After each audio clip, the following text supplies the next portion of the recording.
Hi, welcome to Get Used to It.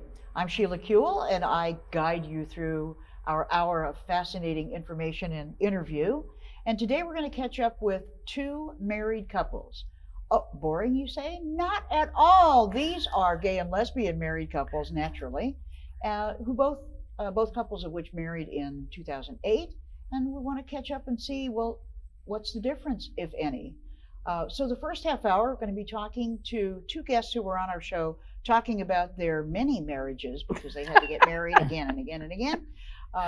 And that's Jackie Goldberg and Sharon Stricker. Welcome back. Nice Thank to be you. here, Sheila. Good to be here. Really, thank you so much for doing the show Sure. again. And, you know, we had a long talk about the difference that you felt at filing for domestic partner and then marrying in 2004, and then marriage was annulled and all of the stuff that we've gone through in California. But here you are, really married. Nobody's taking it away from you. Right. The real right, stuff, yes. rings on fingers and, Yes. and bells on your toes. Bells on the toes. Still. So the question is, what's it like? Are you enjoying it? Or is it different? Or Absolutely. it's a real marriage. Absolutely. We just passed, actually in June, the first anniversary, but we've actually really in October have been together 31 years. So, Right. so in some ways, it seems almost anticlimactic, and yet on the other ways, it feels like being a part of the larger society in a way that we weren't as domestic partners. I mean, there is a difference. And some of it happened at the time we actually got married, with an outpouring of people who came to say right on and congratulations. Family members came from lots of different places, and friends, you know, cut trips short to get there, you know, like it was a big deal. And that's a recognition that domestic partners don't get. You know, that's a ministerial thing. You type up a form, you send it to the Secretary of State, and bingo, they send you a little piece of paper that says congratulations. Well, bingo, thanks to you, everybody got the same rights in California as married people, thanks to your bill. Which, almost. Well, you know, those little tax aspects. But so what I hear you saying in a way is that it doesn't necessarily feel that different to you, although I think it did. I remember there was some element of surprise that you both felt that it was kind of like, well, this is a political statement we're making. We're going to get married. We can do it. But then there was something even different at the time. Oh yeah. Well, I think that acknowledgement of the larger community took us by surprise. I don't think that we expected. Not just gay people and lesbian people, it was really the entire community. And I think that it gave you a kind of acknowledgement that you, I hate to say this, were sort of accepted, regular, normal, whatever that kind of idea is, that you too can be like everybody else and get married, you know, and have children and make a family, and it's okay, especially if that's your choice. I think both of us were really surprised at how emotional we felt on the actual day that you married us.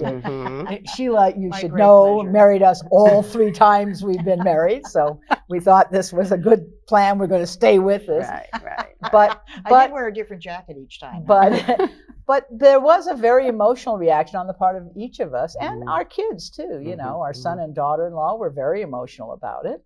So they felt it was a different thing. Oh yeah. They were. And I think what's also been wonderful is the number of young people who, when they get married, include in their ceremony an acknowledgement and a wish that everyone who wanted to be married could be married. I think that kind of statement publicly, as they've made, is very touching, and a lot of the young people, I think, feel that way, and that came out very clearly when we got married. And a lot of the sentiments. Actually, we know some young people who've chosen not to get married, heterosexual couples who've chosen not to get married until everybody can get married. So I mean, there's some interesting pieces to all of this. Well, it really is. I think it sort of opens up the much larger picture. I mean, there's the story of your lives. Now, you've both always been very active in the community, and so even your lives have been about community activism and therefore having a larger sort of piece of as an example. But it is interesting. This whole thing has opened up a new discussion about what marriage is. It's one of the reasons why I kind of wanted to catch up with you too, Mm-hmm. because now here you are out in the world and you're married. Mm-hmm. And I don't know, does that make a difference as you go about Well, your daily life? when I send all of my emails to all of my elected officials, I now sign them Mrs. Because Mrs. Jackie Goldberg. Mrs. Jackie Goldberg. God, I love it. And I do that quite consciously because I want them to know that I'm married. You know, I want them to know, and a lot of them know me. I mean, a lot of the people I'm emailing and sending letters to and calling know me. But I want them to see Mrs. You know, there's always that title place. Well, what if you were just writing an op-ed, not an op-ed, a letter to the editor in the Times, where they didn't, let's say they didn't know Jackie Goldberg was a lesbian. Would you still be proud of your married state? I don't know. I haven't given it any thought at all. Well, but that's sort of the question. Yeah. It's kind of like, well, Yes. we're new in the club. Yes. And because we're in the club and there's a whole statement about it, it's not just, oh, phew, now I'm normal, I can marry. It's also the world has changed Yes. because I can marry. Right. Right. I know I remember a speech I gave on the floor of the assembly, not on my bill, that had already passed, but on Leno's bill. On the gay marriage bill. On gay marriage bill. Right. And I looked at all of the Republicans and I said, you know, we get it. We get it. We understand. This is like an important thing. We get it. How come you think it's going to hurt you if we get it too, you know? Right. Because it's very unclear to me, that part of the argument. You know, that's the argument I understand the least. I can understand the part of the argument that says, it sounds so awful or different or foreign. We've never done it that way. I get that part of the argument. I don't get the part of the argument that it has any impact on anybody else except me and who I marry. Right. That's the part I've never gotten. But I do think that, you know, I mean, we wear our rings and we are clearly a married couple. And that is different than we were when we were domestic partners. In your work, Sharon, do you notice any difference in the people that you meet or how? There just seems to be a more vocal acknowledgement, and I think there's a feeling of acceptance that is different. I don't know how to give you a good example of it, but there is a feeling of broader acceptance by everyone, and that it's okay. You know, she's a lesbian, it's okay. She's married, it's a lesbian, she's okay. Well, you know, has kids, and it's all okay. And married couples who welcome other married couples into the club. I think some of that is, well, we made a commitment. This is a different kind of step. And now you've made a commitment and we like that. Now we weren't allowed to make it. Right. And having made it as soon as we were allowed to make it, I think that also means something. I don't know, people don't think this through exactly, you know, like, oh, no, why do I feel differently about somebody if they're married? Right. But you do. And I wonder whether some of it is, well, now I understand that the depth of that commitment. It's not just living together. Right. They signed, they made a vow, you know, like a well, it's a contract too. I mean, you know, this is a real deal. And I think it also means that we're kind of like them. Yes. You know, we're not some alien entity here, which has always been a way, I think, to distance us. Right. And, you know, it has all the mythology that, oh, gay relationships don't last, and, you know, all that kind of stuff that I think we all have fought. Promiscuous. Yes, exactly. Changing partners like we. Yeah, when you're married, you can't be promiscuous. We change, you know, hairstyles or something. I don't know. No, I don't change my hairstyles. But you know what I mean. Like you change a shirt. And you haven't changed your partner in 30 years. No, either, 30, almost 31, October the 2nd. But I would say the one thing I did want to just say, when Jackie signs her Mrs., I find that's not what I would do, because the whole MS thing was so hard fought for feminists for me, I'm not there. But it isn't Mrs. Sharon Stricker either.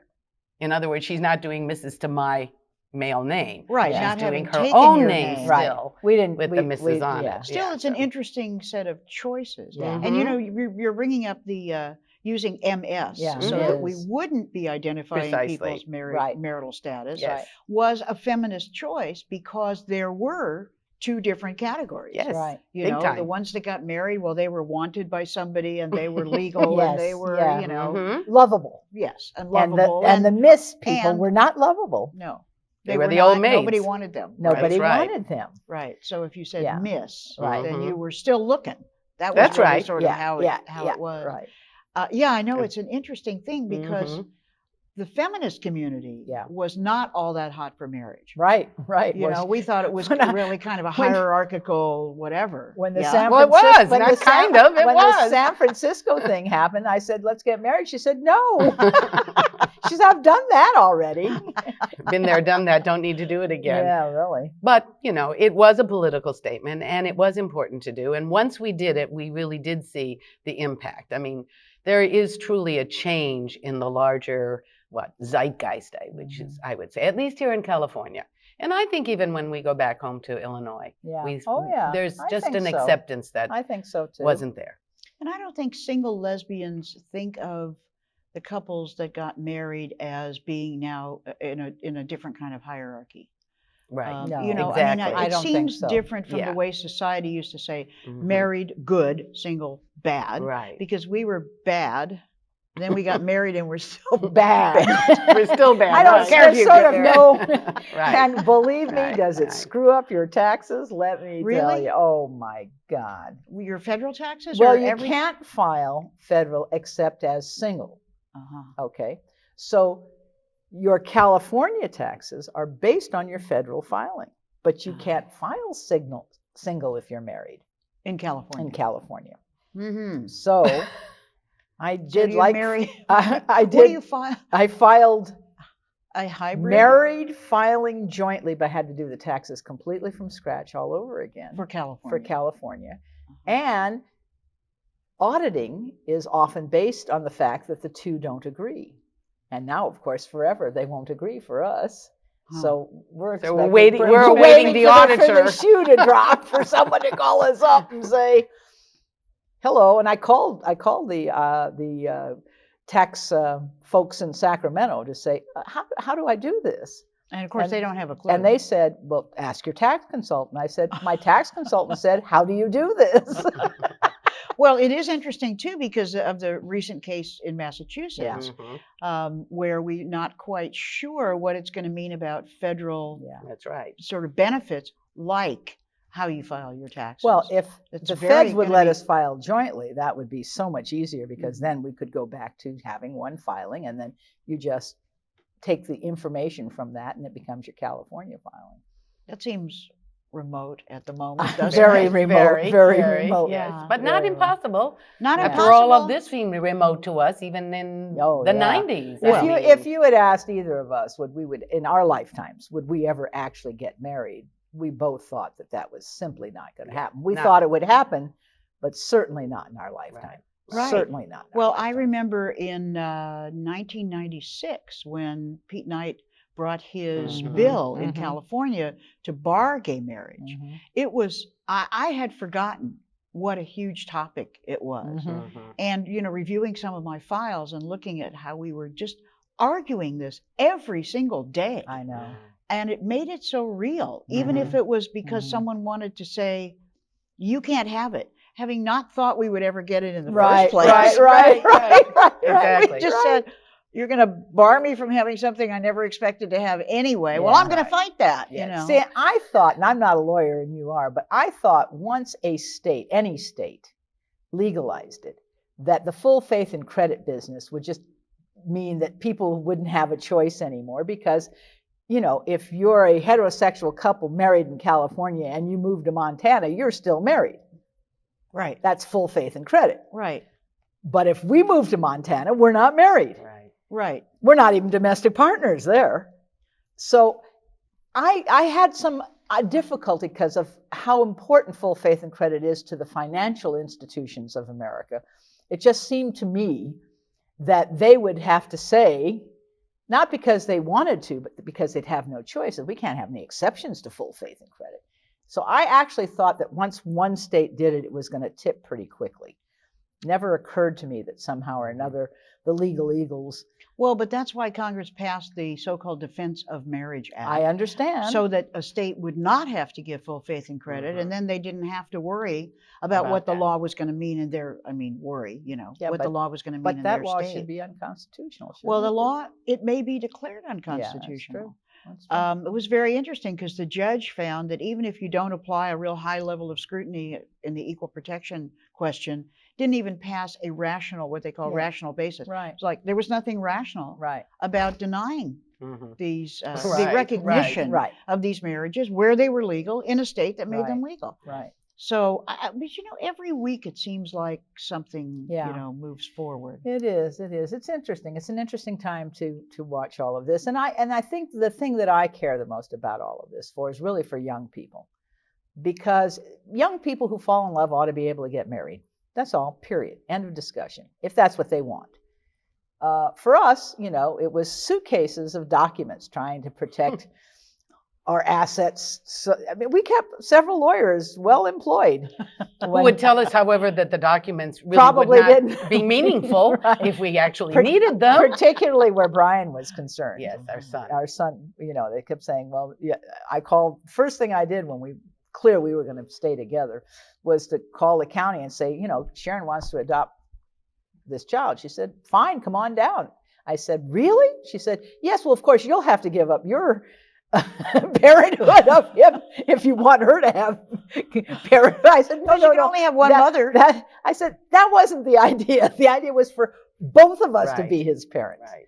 Right. And she said, no, I don't think we're there yet. This woman I was talking to on the phone, she was very pleasant, but she said, I don't think we're there yet.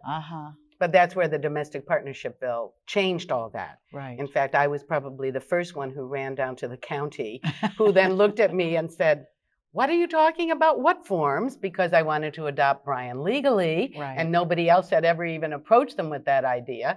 And so he was 28 years old. That was okay. By then, I was still going to adopt him because I'd Yeah. raised him, Yeah. So that was Well, my a sister new was a family challenge. law judge in Yeah. Sacramento Yeah. at the time that your bill passed. Yeah. And there were no forms. As Yeah, you That's know, right. Because family law in California, it's all form driven. Well, Yeah. a lot of the law. Mhm. You have to have something to fill out. And Right. until the Judicial Council invents a form, and Yeah. sometimes we even put it in the bill, Yeah. like to help them out. Yeah. Mhm.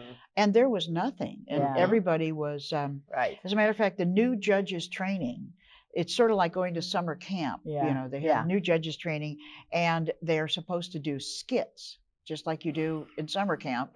And one of the skits was like the old Johnny Carson skit where he held up a Yeah. envelope, Yeah. and then Yeah. he would give an answer, and then you'd open it up and it would be the question. And the the judge who was pretending to be Johnny Carson held the envelope up and said, under the domestic partnership law. And then you opened it up and the question was, where are all the judges going to be buried?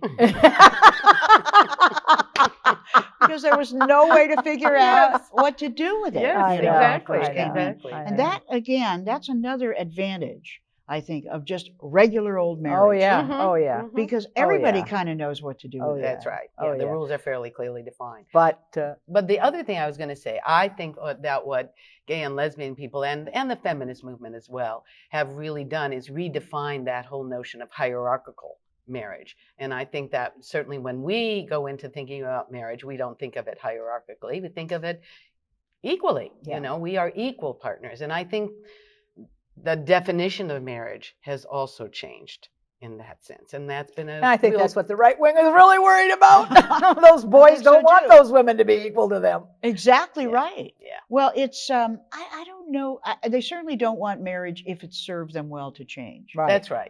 And our more egalitarian relationships, Mhm. not all of them, of course, but Mhm. they trend more that way. Yeah. Mhm. Yeah.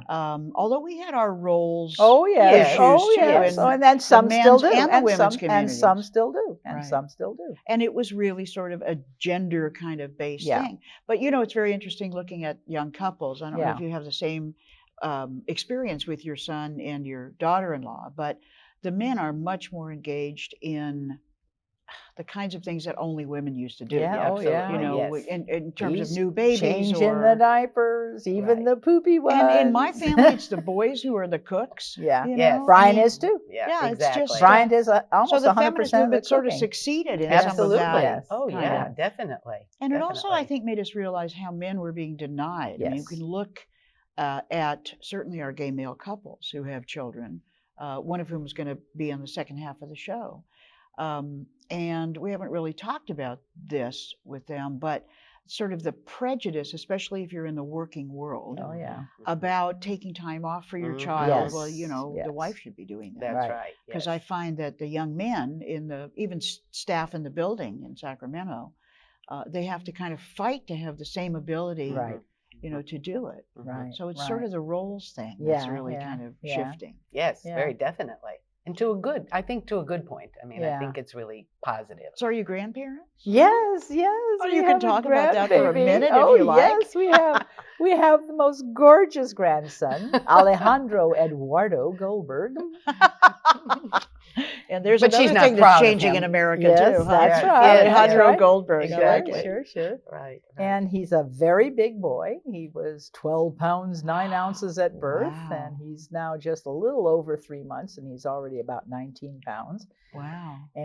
But Using those 6 month sweet. clothes already, huh? Yeah, Oh, 6 to totally. 9 months. Yeah. We're into 6 to 9 months. Of course, all of his jerseys say things like Lakers, Dodgers. That's fine with us in Los His Angeles. Yes, hand, exactly. his hand is about that big already on Oh, my wow. hand. He could be a he's- classical pianist. Yes, that's what we're rooting for, of Right, course. right. Of course, and an athlete. Yes, Mhm. You know, Both. Rhodes Scholar. Right, That's kind of right. thing. All Well, together. absolutely. Right. Exactly. but it's really, believe me, grandparenthood is really wonderful. We're Mhm. just loving this little boy. So have to you noticed pieces. anything with Brian and his wife in terms of your being married? I mean, maybe they were relieved because they got married and now they weren't so politically incorrect anymore? Or- I think they were happy. They were very happy when we got married, even in San Francisco, where we were pretty sure it wasn't going to Uh-huh. be kept. Last. But they came up for that, Right, and of course.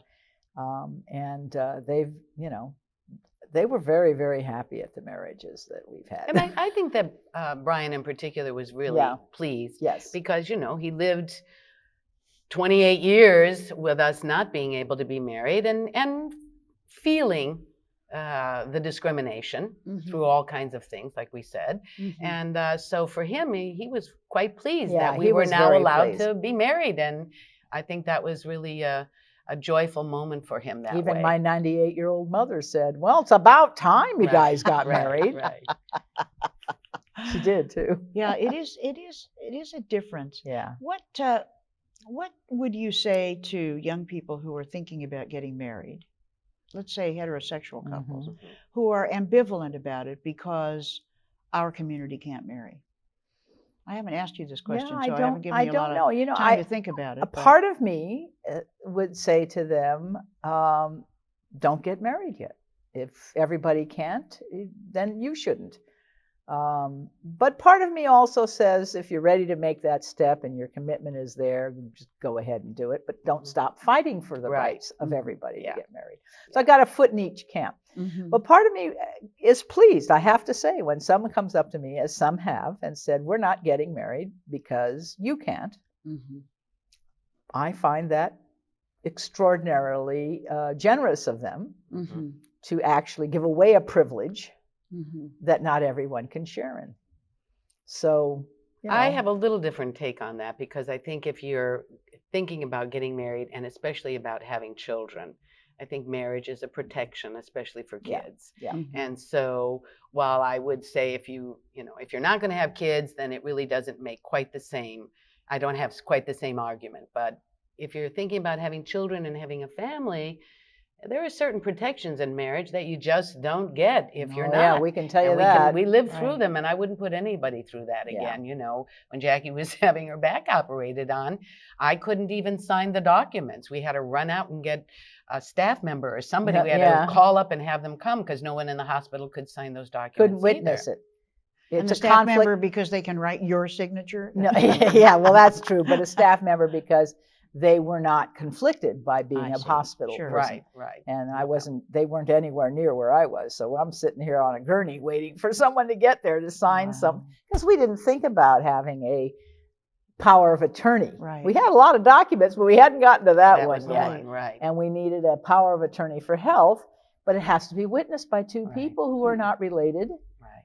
or who don't work for the hospital that you happen to be lying in there. Right. And we lived a lot of our lives in the early 80s, I would say, I will speak for myself, but I know you did too. Anxiety, fear that somebody could, whatever, I don't know what it would necessarily be, but come in and try to take our child away. Mm-hmm. And that's a horrible particularly situation. if anything happened to me. Anxiety. Oh, yes. Because definitely. everybody told us repeatedly, every attorney we went to repeatedly told us, well, yeah, we'll make all these documents about what you want to happen after your child, but your brother or your parents have much more right to that kid than she does who's raised him. Right. And then you would hear all these horror stories where things like that actually did happen. Yes. So there's a certain anxiety that we lived through. We survived, but I wouldn't wish that on anybody. And we spent, when we had very little money, we spent a lot of money on lawyers who tried to package things in a way that, because you don't know what's going to happen. You try to build a wall of rights Right. around somebody Right, where exactly. some of it might just be kind of ephemeral. Right. Right. You know, the best you can when someone comes to you for a document of some Right. kind. Right. But this, I would go back for a minute to this question of whether people, should marry or not. Yes. It's just sort of an interesting thing in life. Looking back, it's kind of where people have stood up for something in their lives that actually makes the biggest impression on them. Yes. So I can understand young people saying it's sort of like going and being a freedom rider Right. or something that you can do even if you're just collecting money for, some civil rights group or whatever. Absolutely. Because it's something that you can do Right. in your personal life. But this is a big one. Yeah. As you say, it's a big one to just give up. Yes, Yes, those it's a rights, sort of the privileges, ability to really. do that. Rights Those are and privileges. Right. I mean, I think one of the things that in a funny kind of way Ryan felt, and I'm speaking for him, but was relief. Yeah. Relief. Oh, finally, you have those rights. It is legitimate. I don't know that he thought we were normal. But that's because you're parents. Yeah. See, Well, that that's has true, nothing to too. do with all Yeah, the rest yeah. of it. Well, and he lived with us all his life, so he knows. Right. But you know what I'm saying. Yeah. There was a kind of relief on his part because it Absolutely. was accepted. We didn't have to worry in the way we had worried all those years. Well, and he worried too. Yes, Sure, he of did. course he did. In the old Absolutely. days when you course didn't he want did. people to find out, and That's then right. he wasn't sure what happened if they did find out. And Right. It was Yes. it's a burden for all of our Yes. relatives as well. Oh yes. Yes. Oh you know. yes. Oh Yes. yes. So, oh yes. well, I watched my mother come out a little bit at a time, and a little Right. bit at a time, and a little bit at a time, and may her soul rest in and peace. until she was, saying, "You're not going to say anything against my daughter, are you?" And to her credit, she always accepted me. Oh, absolutely. She was a So lovely She was woman. a wonderful person. And my mother was a In little her own way. standoffish, way. but how can you The not Irish like Catholic Jackie? in Chicago, Sure, of course, Yeah. but you're so lovable. That's Yeah. right. It's When probably she the got to know her, Goldberg she part was of it, okay. Yeah. She just Yeah. couldn't figure out how he could have two mothers. Yeah. And Jackie said, well, she has the blonde hair and I have the dark hair. Yeah, because at one point her mother said to me, "Well, why do you let him call her mother?" And I said, "Because she's helping to raise him. He thinks of her as a mother." She said, "Isn't that going to confuse him?" And I said, "No, she has blonde hair and I have brown hair. He tells us apart really well." Well, I'm so grateful to you for being on Yeah. the show again, and Our congratulations. pleasure, Sheila. Thank you. You've Thank you, definitely hon. made a go of it over Yes, these 31 years yeah, and done so yeah. well. And you stay with us because we're going to talk to another couple for the last half of the show. So we'll be right back. For more information about Get Used to It, contact Eddie Robinson. Eddie's email address is eRobinson@weho.org. You can also call Eddie at area code 323-848-6489. Hi, welcome back to Get Used to It. Today we're talking about marriage. I know everybody's talking about marriage, but we're talking about marriage in our lesbian gay community. And our second set of guests, another married couple, Richard Hoff and Schuyler Haw, who are going to tell us their story, and we'll figure out, I guess, how marriage is treating them. So Schuyler, let's start with you. I don't think my audience actually knows the two of you at all. Tell me a little bit about what you do, what you have done, and what you're doing kind of in life for working. Currently, I am a graduate student in clinical psychology and working at a social service center agency doing clinical training, seeing clients. But this was a life change for you, right? This was because I spent about 2 decades in the entertainment industry being a film marketing publicity executive, and yeah, and it reached a point where I was looking for something new, something more satisfying, and This didn't fulfilling. happen exactly at the same time as your marriage by any chance, did it? There were it sort of did in a way. I mean, we had, well, in addition to being married, we also had a child 3 years ago, and during that time, you know, when sort of having a child made me reconsider what I wanted to do in life and to sort of be a more fulfilling, happier parent and husband. And I think examining my life, that was a big decision-making I bet. point. So Richard, what do you do? My career has been in international relief and development. So I was in the Peace Corps after college, and then I've worked for Save the Children, I've worked for CARE, and I presently work for Episcopal Relief and Development. So I do fundraising, and I've also worked in programs overseas. Sounds like a very good balance. So let's go back a few years and talk about your relationship. How did you meet? We met at a dinner party. A mutual friend, a mutual friend was having, and I was at the party, and he wasn't at the dinner. He came in a little bit later because he was dating the roommate of one of the hosts of the dinner. Right.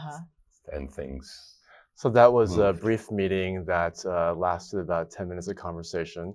And then a couple days later, we ran into each other coming out of the doctor's office. We Was meant to engaged be, in a little more dialogue.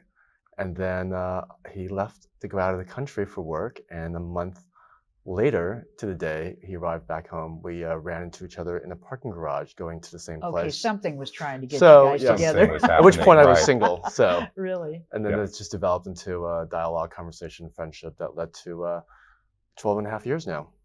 So 12 and a half years, the beginning of what you would identify as your relationship, Yes. or identify as the beginning. Right. And did you think at that time at all that you might ever be married? No.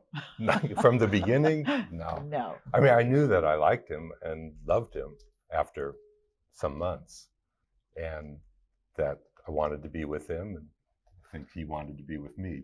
But the idea of marriage at those beginning years, I never really As a thought about gay that. individual, you think that being a parent, as a gay male, at least for myself, the idea of getting married or having a child and being a parent, in the traditional sense, just was not something that was fathomable or realistic. So Right. We didn't even have a reason to expect it or No. want it. yeah, And I'd actually been married before to a woman for about 7 years.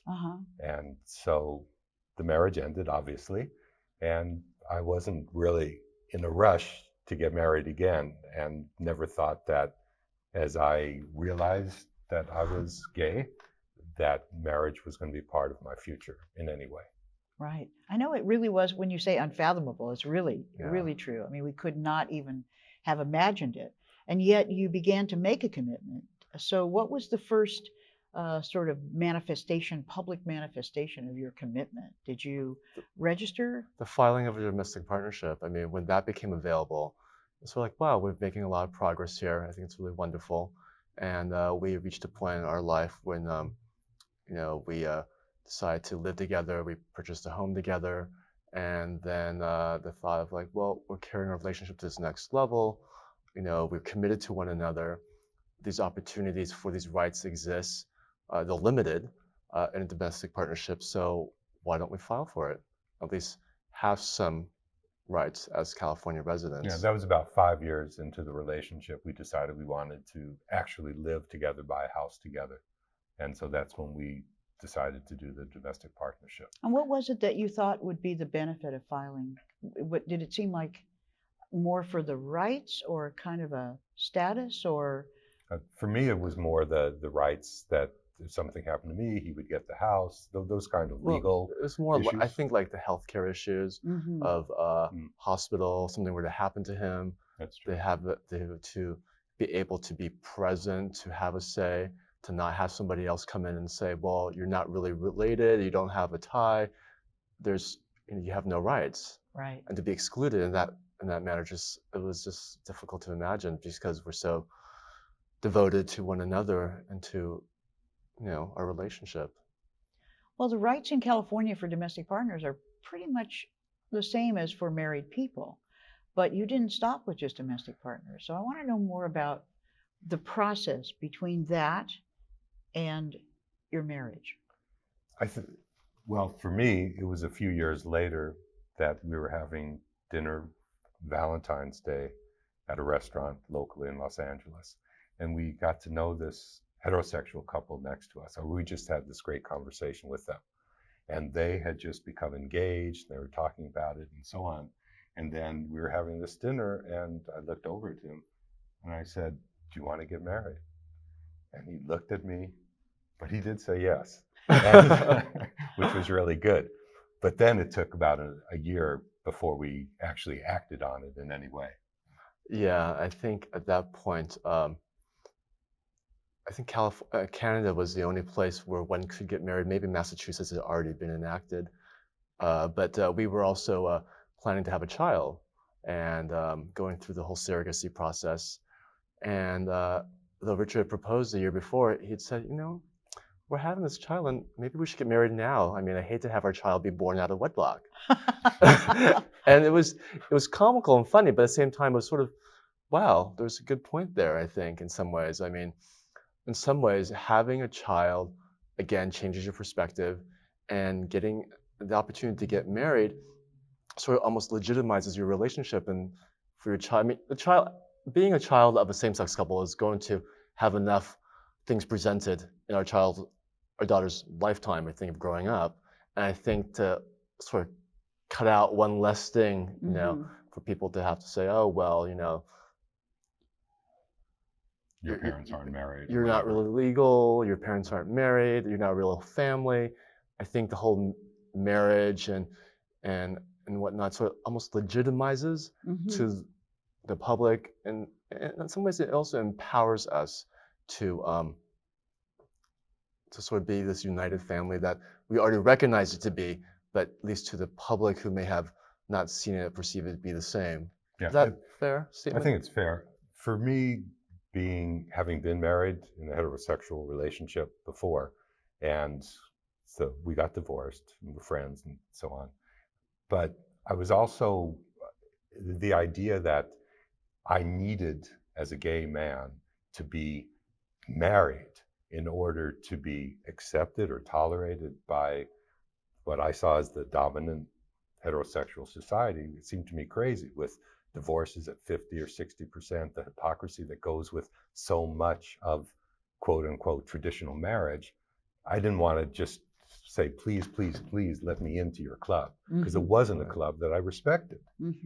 But I just thought, I loved him, and whatever marriage was on the big level, for me, it was, I love him, and now that we are getting even more serious about having a child, so let's look at getting married. Because every year the world was changing, whether it was 2004 or 5 that San Francisco allowed gay marriages for that brief month or so, and then European countries were starting to allow gay marriage, and Canada. And like Schuyler said, at the time, about a year after I proposed, before our daughter, we knew our daughter was going to be born in June or July.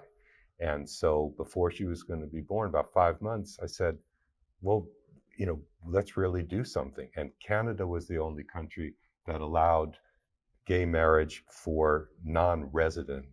So other countries had where one of them had to be a resident or a citizen, or Massachusetts had that law. Canada was the only one. Plus, we had been to Montreal several times for his work, and we had met people there and just loved the city. Fell in love with the city. And so we said, let's get married. So 3 months later, we did have the ceremony and invited our friends and family. Yeah. Interestingly, also, like, while we talk about the rights that, at the time being married in Canada wouldn't have accorded us any real rights per se, certainly in California and the US.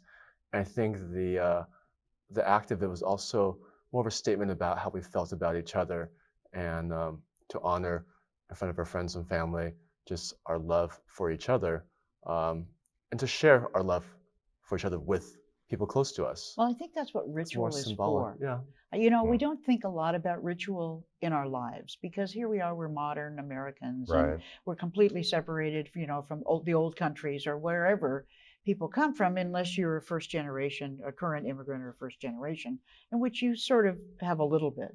But generally, in terms of ritual, you know, we have birthday parties, but Right. we don't necessarily have birthday rituals like you might have, you know, in a more traditional culture or whatever. But marriage is one of those. And as you say, it's often disrespected as much as it's respected by even those who participate in it. And yet it has this cachet. And I think it's one of the reasons they kept us out. It's one of the reasons that you deny people the ability to marry, because it has such a cachet in society. So, you know, normal. Right. And therefore, if we won't allow you to do it, then you can never say you're normal.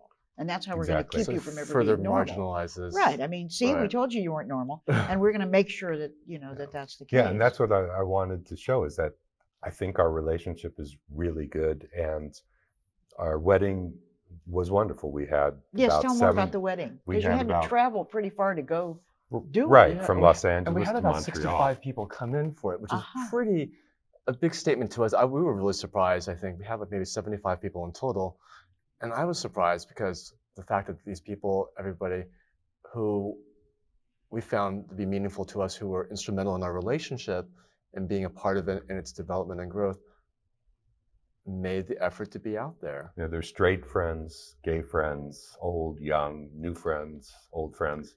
My family, I know I had invited several members of my family, and my brother and my niece in particular, and we had had some rough times, partly about being gay and other issues within the family.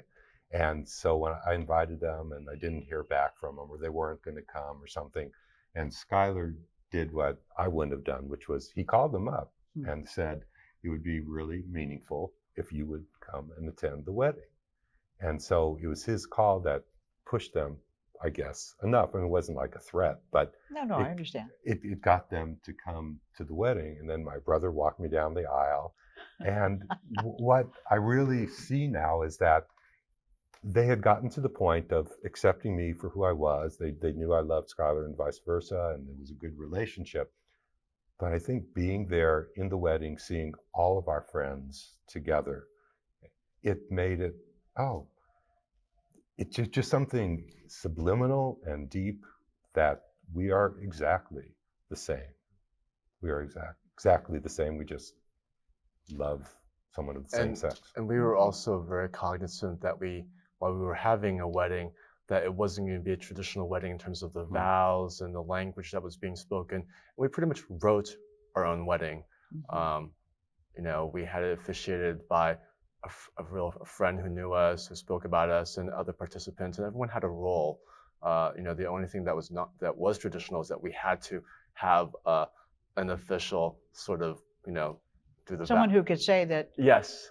Canada is recognized. Exactly. Yes. Exactly. So he had a small role. He was very nice, and he loved the ceremony, and he had a sign, and that was the official part. Yeah. Well, I think that's also why, I mean, states regulate, or countries regulate this, primarily because of property, children, etc. But the reason that most people go to weddings doesn't really have to do with the fact that now it's a law or something. Right. It's really, I've experienced this because I've been privileged to marry a number of couples, straight couples and gay or lesbian couples, when I was an elected official. And there's just this feeling of joyfulness in the people who come. I'm picturing your brother walking you down the aisle. My sister Not a walked me down the role, aisle. right? Yeah. I mean, not a role that your siblings would have probably ever imagined they were going to have. And yet, I'll bet they were happy. They were really happy. And why do you think they were happy? I think because they're witnessing something that they didn't think they'd ever see.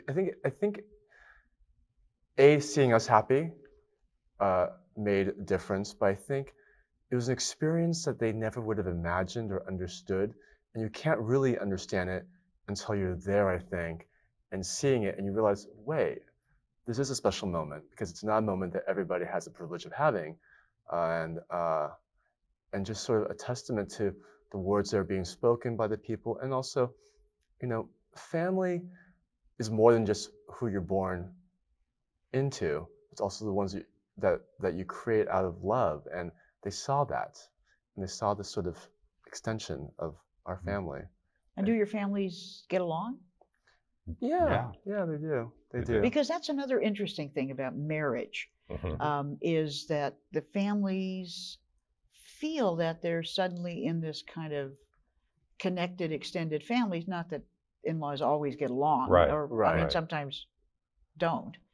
But this notion that now you know his family and he knows your family, and probably before you were married, that's the case. But there's also a joining, this sort of official joining. Yeah, I knew his family. His family knew me. I mean, he knew my family, but our families didn't know each other until that moment. And interestingly, I think since being married has brought us closer to our families in some way, or to each other's families. And then subsequently, we got married again in California when it became legal in 2008. Now, why'd you do that? I mean, here you are, you're actually married. What made you decide to? Well, what happened was we were married in May of 2007 when there was in Canada. So there was no legal marriage in California. So wherever we were going to get married, and that was the only place we could get married at the time, wasn't going to be legal in California. Recognized in any capacity. Yeah. A year later, I think it was June of 2008, the California Supreme Court made marriage legal for gay couples.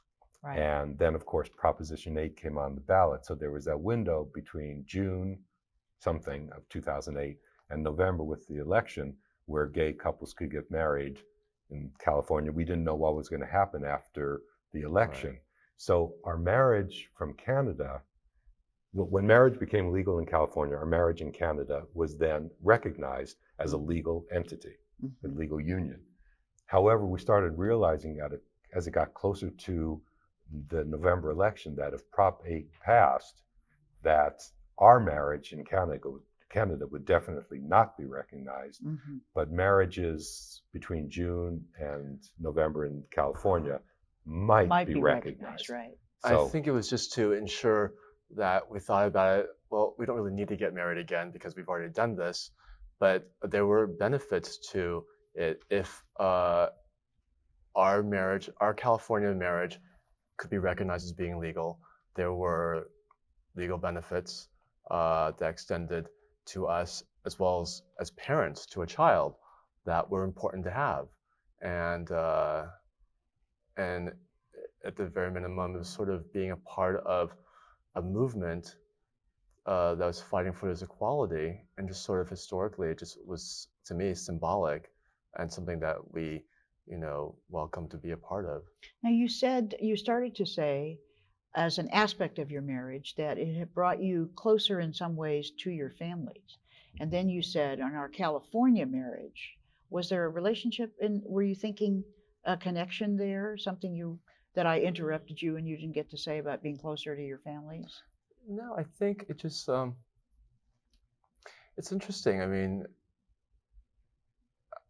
I don't know that there was it did bring us closer. There's more activities, more events, I guess, to be part of. I think the wedding was probably, the wedding in Canada was that moment when my brother and niece and his sister and brother-in-law they were there, they were the main elements from the families. They not only got to know each other, and my cousin also was one of the speakers. Our friends. And, then all the friends. They just got to see all the love that was around us, and that we had a great life and a great community of support. And they became part of that. It was almost like a light bulb lit up. And that sort of gave it sort of more meaning, I guess, to others. And even now, when you meet people and we introduce each other, this is my husband, Richard, people sort of give it more weight, seemingly, especially recognition, I think. Well, I think people know what to do with these, with somebody being married. They don't know what to say about somebody being a domestic partner. Yeah. You know, it sounds like a dry little thing that you file, Yeah. and who knows what that is. Right. It's been really interesting in the past. Was he my boyfriend? Was he my significant other? It Was all he sounds my so partner? And now he's my husband. So it's been really interesting because we are legally wed in California, legally married. And so with work or with people I meet, whether they're gay, straight, I know them or don't know them, there's a real honesty about who I am. Somebody said, "What did you do this weekend?" "Oh, I went with my husband and daughter." And I know people sometimes are taken aback because I'm saying husband, Right. but it's not a shock. And also, thing that I'm doing. partner was always such a gender-neutral word. We could hide Yes. behind it. Maybe business And partner, almost business Right. transaction, kind yeah. of thing. Boyfriend, of course, was pretty clear because that's a gendered word. But the depths of that relationship isn't quite known Right, when it you say seems boyfriend. A boyfriend trivial. of yes, and Right. husband sort of it's a strength of relationship almost, at least in terms of for you to call someone your husband to go through the process means that there's a deep level of affection that's I don't know. Right. It's not, just doesn't. Yeah. There's no other word that Exactly. means as deep a Exactly. relationship. Exactly. People know that if I get into an argument with him, he gets into an argument with me, we can't just say goodbye, we're done, and everything's over. You know, we've got a marriage, we've got a daughter. Not to say that we people have don't do that, a but house. I mean, they It's not as separate, easy. They but can't just it's go not like that. easy. However, Right. right. Just can't Well, let's run talk away. about your daughter. Now, you said that you had decided to have a daughter through surrogacy Right. before you were Right. married, but after you were together for quite a while. Yes, Right. it was What- years of talking and in process before it actually materialized. Tell me a little about that talking. Why did you decide you wanted to have a child? For me, I think I can honestly say she was born out of our profound love for one another, and I think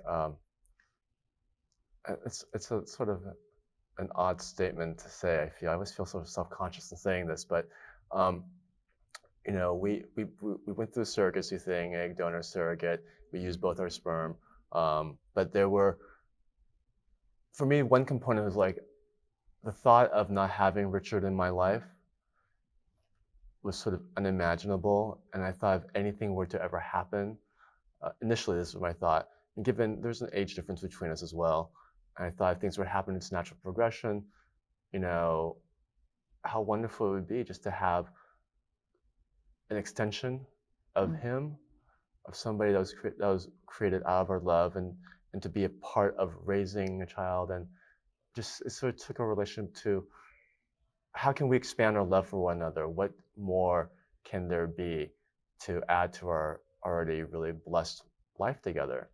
But then out of that developed, well, I think, I can't speak for you, but I felt that was probably. Yeah, there's also both he in his own growing up and I in my own growing up thought about having kids.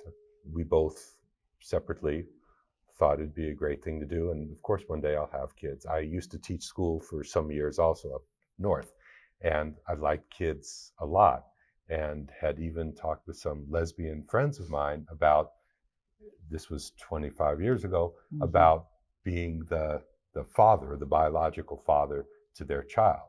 And so we got in pretty deep into the conversation and the logistics, but never completed that.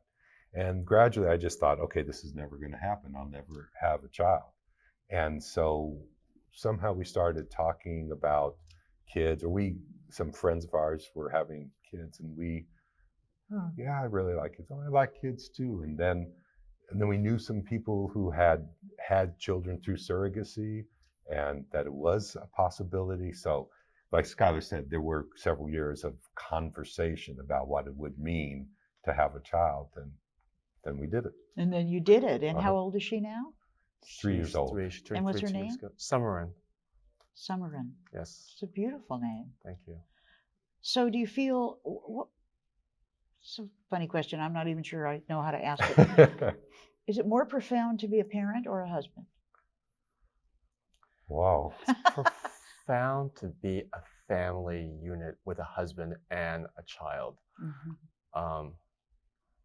I think it's something that people are still sort of shocked to see and hear about. You mean Both in meeting both, you? yes, both in and out, I think, of the gay community. The gay community. My work relationships, they're great with it. There's no question. Most of, I mean, we're very fortunate to live in Los Angeles and have the wider community, have the legal support that we have, but much more even the emotional support. And so even people that are not in favor of gay marriage or gay parents are hearing about it more and more and more. But for us, it is difficult raising a child. And I taught school for 7 years and had kids 8, 9, 10, 11, 12 years of age. And that was difficult. But raising a 1, 2, and 3-year-old daughter now. Every minute, every day. Every minute, all the time. It's really interesting. I think for me, as a child, you have sort of these ideas of what your life might be as you get old, as you grow older, and being gay, you sort of rule out certain possibilities. And now to sort of have all these things, though certainly not in the same form that I had maybe thought it would be in my youth, but a more honest one, and the ability to have it sort of says a lot. And it's just sort of like this dream that you wouldn't otherwise have believed possible.